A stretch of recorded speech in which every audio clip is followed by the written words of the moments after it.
This little guy just flew into my window. Pardon me. And I just wanted to pick him up to make sure that no cats got him while he was disoriented. But as you can see, he's looking better, so we'll see if he can fly now.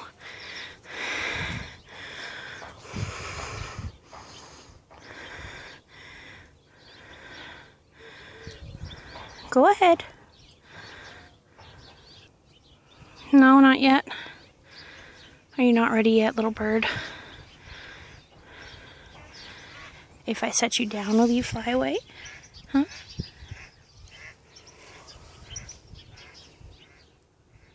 Okay, so I'm just gonna sit here and watch and make sure that he's not completely injured and I have to take him somewhere.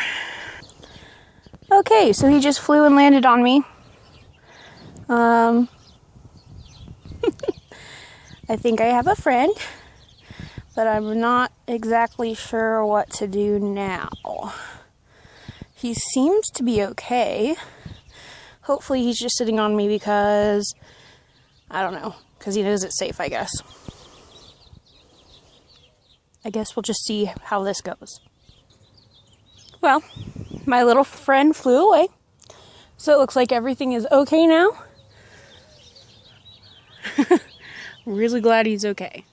Number one reason to always, when you have a big ass window, to put up bird reflectors. Poor little guy.